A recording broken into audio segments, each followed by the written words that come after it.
All right, well, let's go ahead and kick this off. Ready? Ready. Ready.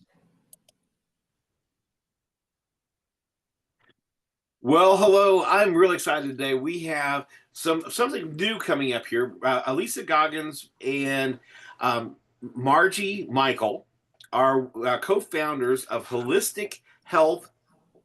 Okay, maybe I'm getting this right.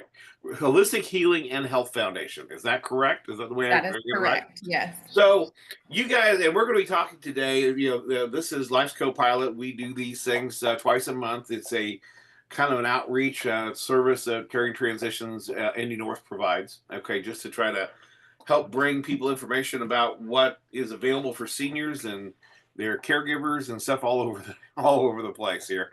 So today, let's find out about this Holistic Healing and Health Foundation, because this is a new name to me. Yes. Well, thank you, Jim. I appreciate it. I'm going to pull up a presentation here just to share with everybody to help us go along.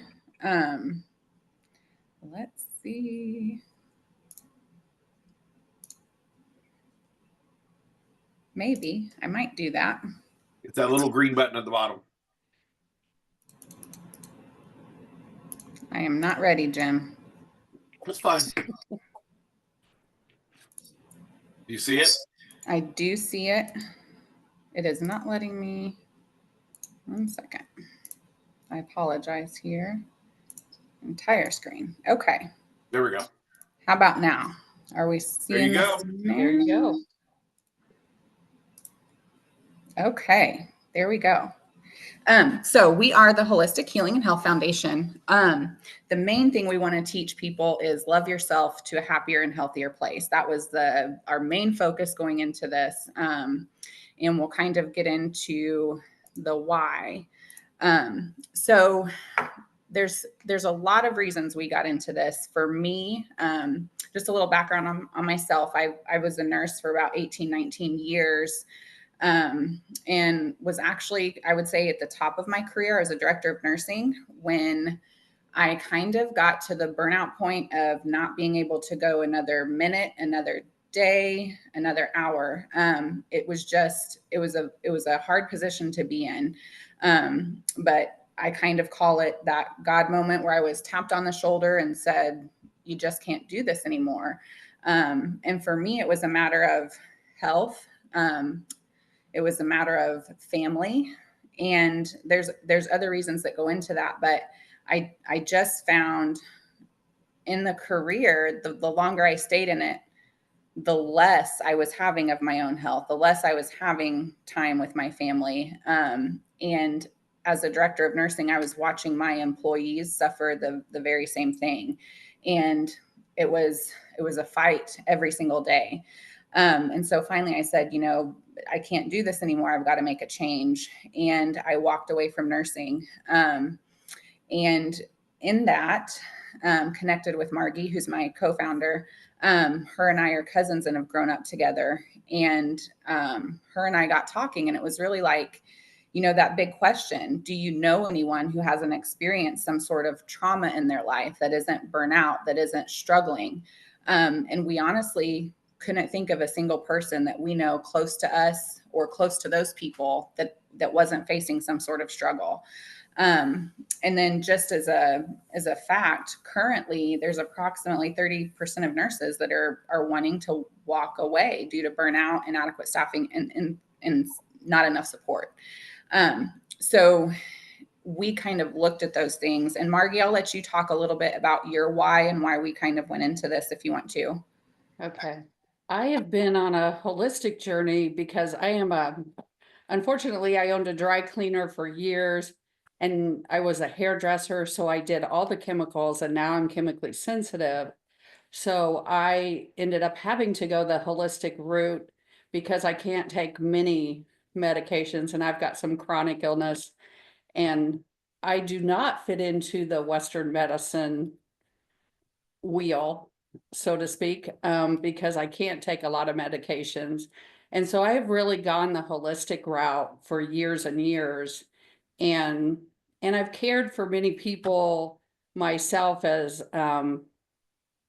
because I had more flexible time because I was an entrepreneur.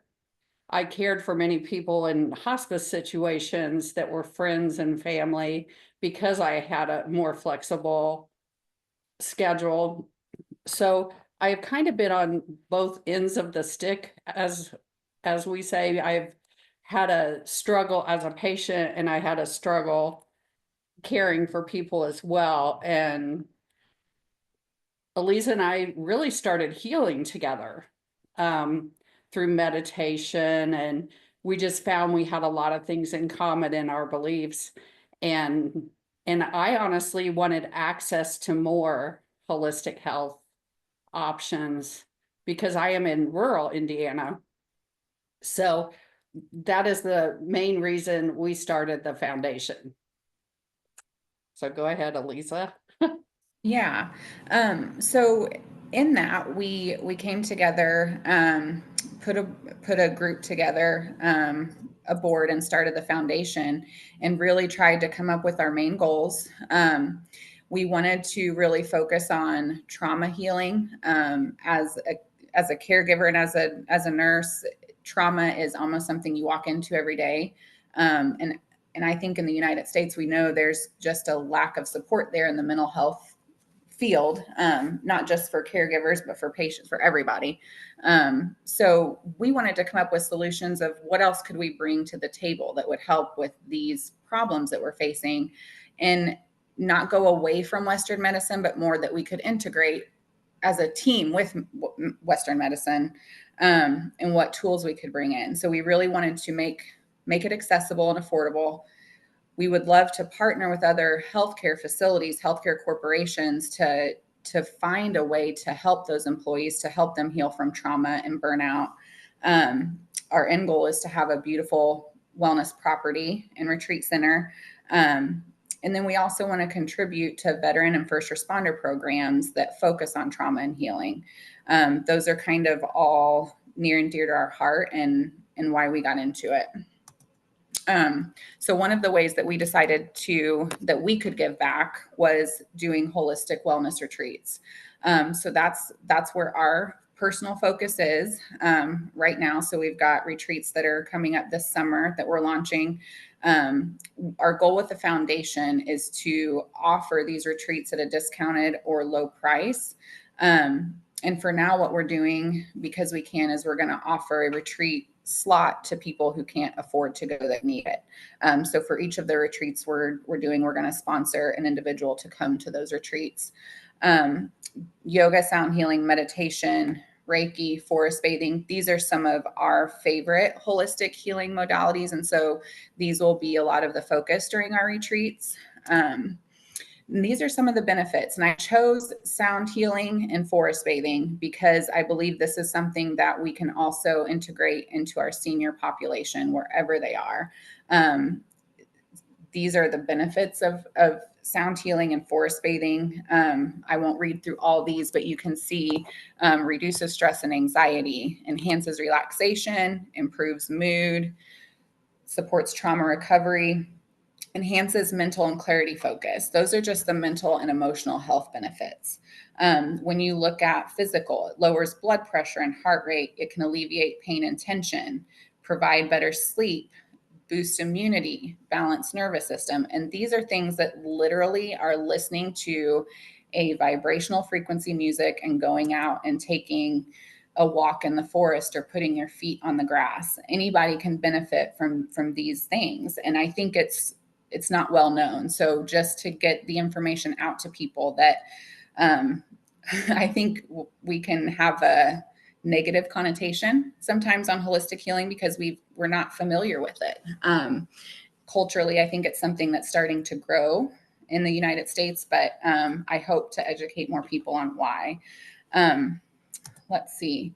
These are some other things I think that are very important and what we will bring to our retreats, as well as mindful arts, meditation, natural beauty, loving yourself, relaxation. So as a mom and Margie as a caregiver, you can probably speak to this. We don't take time for ourselves. So when we say, kind of back to our original, love yourself to a happier and healthier place, we want to teach people just to slow down every day and take time, even if it's 15 minutes for yourself, the amazing benefits that you can get from it. We would like to introduce products that are chemical free and better for you. And then, of course, just getting you out into nature. So this is one of our retreat locations that I wanted to share that we'll be having this summer. It's very beautiful. And then this is another thing that we're hoping to offer. I'm kind of bouncing all over the place here, Jim, so let me know. You're fine. This is one of the men's retreats that we would like to offer in 2026. Smithin' and Smokin', because we know that, beauty and relaxation isn't always for the men. So we're also looking at ways that we can integrate men's hobbies and men's activities into that as well. And here's our information about our launch. So our very first event that we're hosting is going to be March 28th. We'll have more information about our retreats. At this, you can kind of get to know Margie and I more about our mission and meet some of our amazing facilitators that are going to be at the retreats as well. Well, and Jason Fruit and his family make a really good whiskey too, so that's not a bad. They do. They do. You are right. I want to tell you a story about them, just because it's rare that you're absolutely blown away by customer service. Okay, by anybody, right? Yes. My wife and I got Groupons for a tour of Old 55's distillery, so which is from Castleton. It's a long way out there. It's out there, right? It is. So we go, we find it, we do the tour. It's all siblings that we're talking to and their dog, and it's just, they're delightful. So we had fun. So they are the only ones that have sweet corn bourbon in the world. So I had to buy a bottle of that, just because it's the only thing that you could find. So I paid for it, and later, so we leave and we're done and whatever, right? And then I get a message on Facebook by Jason's sister, okay, who had tracked me down because her brother charged me $20 more than he was supposed to, because he didn't take off the Groupon thing. He charges for the tour as well. And she wanted to give me the money back. I'm going, great, here's my address. You can just, send it to me, or you can Venmo it, whatever, right? And I really didn't care one way or the other, but that was great. And then she goes, no, I'll bring it out to you. And I'm going, there's no reason for you to drive an hour to come out here, one way. She goes, I'm going to be in Fisher. So I'm like, whatever, so she shows up a couple days later with a $20. And she also had a t-shirt, an Old 55 t-shirt.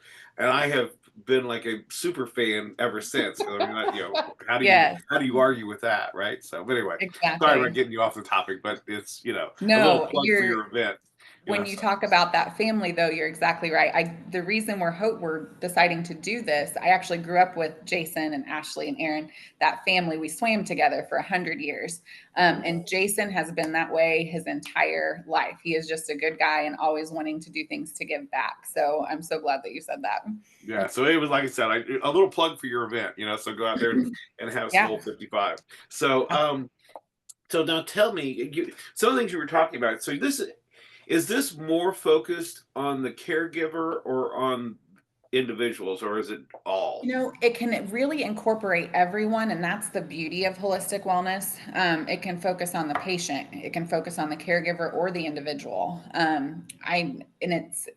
To me, we would love to do focused retreats on each of those things. And that's our goal. And wonderful about your platform is we're looking for corporate sponsors, for other sponsors who are like, you know what, we want to better our employees' health. We want to better our patients' health. What can we do that we're not doing now? And we're really looking to reach out to those people and come up with a solution for everyone, because I do think that there's something for everybody in it. Are you familiar with Tina Baxter up in Anderson? I am not. Tina she runs an organization there. It's more mental health, related, and she does a great job up there. But she did one of my programs on Life's Copilot, and she was talking about the crisis in the nurse industry, which is where you were going. It's got, like, at that time she was saying it's probably the highest suicide rate in the world, and part of it was the way the hospitals and stuff are operating today. They have so many temps coming in, like floating nurses from different, so people aren't even getting to work with the same team every day. So Right. trying to build the trust between the different ones, it's just it adds to the level of stress that they Hmm. beyond what normal. And then today, like we were talking about the mental health crisis and getting care. Another one of my panels was the head of Community North Communities um, uh, psychology board or whatever, and he was talking that, and this has been a couple years ago, but he was talking about their their their hospital, just their hospital, had 10,000 calls for new patients in 1 month. Wow. And and like you said, there's no way anyone Hmm. can even, Right. respond to that many in one, so there is obviously, some serious issues out there on that. Yeah, definitely. I know I mean, we all know that a lot of healthcare suffered through COVID. I think that they're still trying to come back a little bit from that. Between the trauma that people saw day in and day out and had to try to take home and live a normal life. And then, like you said, coming to work, not having that consistent team around you. As you know, you go to work and you spend more time with work than you do at home with your family. So having an environment that's welcoming where you feel like the people, there's a difference in that, right? There's a difference in wanting to go to work and having to go to work. And I think if you can create an environment where people want to go to work, that's the sweet spot. And I think managers are trying to do that. And it's how do we do that? Um, Oftentimes it's tried in pay, right? We want to increase pay and increase pay. That's great, but what are you doing to combat the burnout, to combat the tiredness, to combat the short staff? Because it's not always about more pay, right? Right. Sometimes it's Pay saying, doesn't fix the other parts. right. Sometimes it's saying, you know what, we're going to take the first hour of your day and we're going to focus on you guys, right? We're going to not worry about the patient. We're not going to worry about who we're taking care of, but what do you need in that moment? What can I do for you? And I think that's what we're looking to provide. Well, then you've got the explosion of other of non-professional caregivers. Right now I was reading a statistic that 1 in 3 households has a family member that's being cared for by someone else, in that Hmm. household. Yep. Okay, I'm there and it's right now. and then Alzheimer's Association through their, or actually I think it's through SACOA, was talking about through the Dementia Friends program that 66% of caregivers die before the person they're caring for because of the 24-hour, 365-day stress. Yep. So I don't think people appreciate what people are having to deal with. I think, Margie, you can speak to this, but I think until you're in the situation, you don't understand how hard or how bad it can be, right? So, Margie, you can talk a little bit about that if you want to, because you're Yeah, going through that exact thing. currently, I just put my mom in hospice and she's in dementia care in a nursing home. And even with the nursing home doing the brunt of the heavy lifting, just the emotional impact and the constant watching your loved one disappear little pieces at a time, you're grieving the whole time they're going through everything, and you're trying to do what's best for them. It's a really tough situation. And the meditation and the grounding and the walking in the woods has been a godsend to me, because I just really need that peace. Um, because it is so stressful to watch somebody that you've known your whole life just slip away piece by piece. Well, there's we just did the 2 weeks ago when we had our last Life Co-Pilot panel or whatever. The lady that was doing the guest, she is the editor for Uniquely You magazine. Okay, that's Mhm. here in Indianapolis, and I think she's in Detroit. I'm not sure, but anyway, I know it's Indianapolis, and they focus on the families that have maybe a child with autism or something like that, that they are providing this community for. But again, you're right back to that caregiver that's the 24/7. My across the street neighbor has a child that is very, very much in the spectrum, and so she's all she does is take that she never leaves the house. She has everything at home delivered. So that's a tough road. It is. It is. But are you guys you're open to all this type of stuff, right? We Right. really are. Yeah. We're very new. We just launched, haven't even launched yet, but started our foundation in May of last year.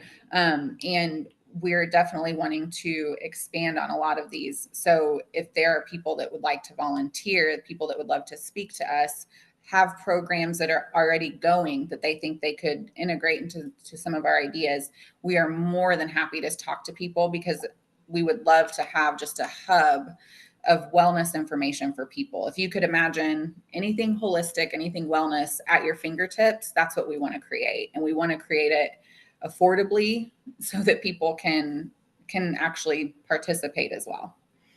This is probably not much help for you here, but a really good friend of mine has one of the largest Christian missions in India. They're native born Indian, and they are just the things that they accomplish over there just make me feel like I'm doing nothing with my life. But but but one of the things that they have done is that it started off with Sheila culturally there's still these things that have been thousands of years in the making, that if someone has a disabled child or mentally, physically, what have you, it's because of some past sin in their life, and so they hide them, they keep them hidden in the houses so nobody sees this child, so they get no education, they get no um, socialization, and the moms are literally trapped 24/7, right?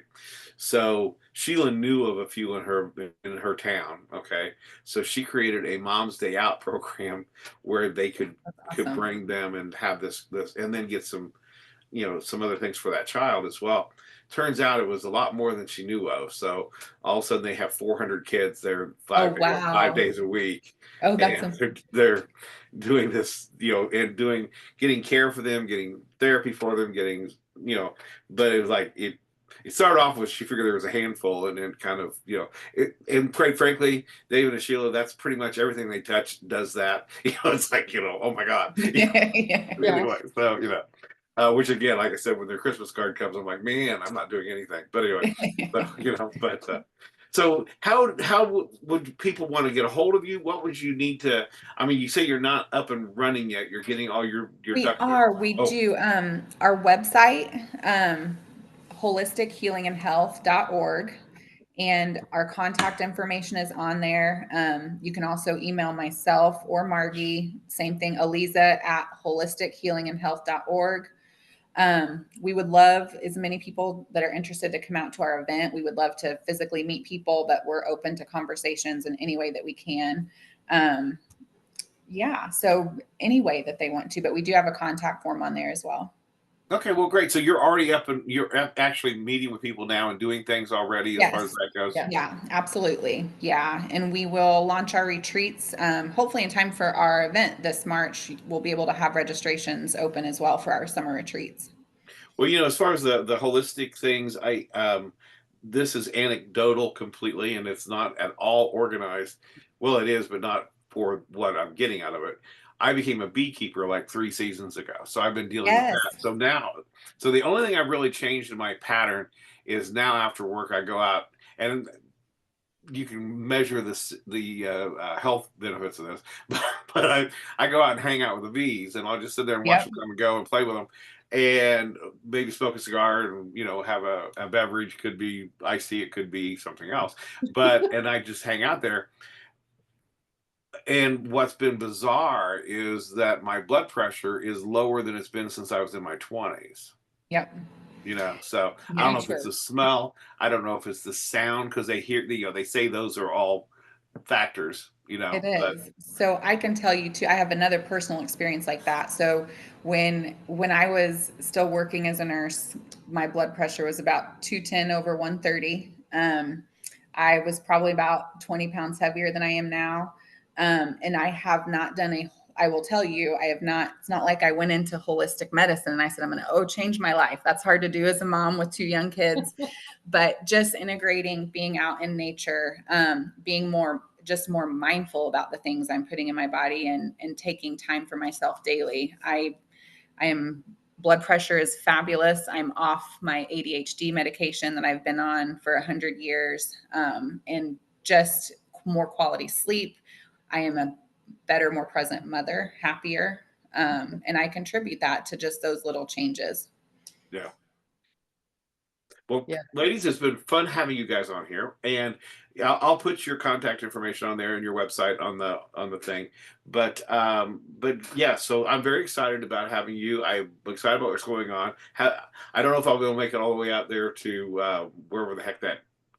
Yes, Where, it is out there. yeah, but I've And been there. Yeah, it's but yeah. anyway. So, but have a great time and lift one for me if nothing else. But I will get this out and we'll see if we can get some people to pay attention to their health. Well, we appreciate it, Jim. I think what you're doing on Life's Co-Pilot's pretty amazing. So keep it up. Well, and back at you. So thank you very much. See you guys later. Very nice to meet you. Thank you. All You right. too. Bye. Bye bye.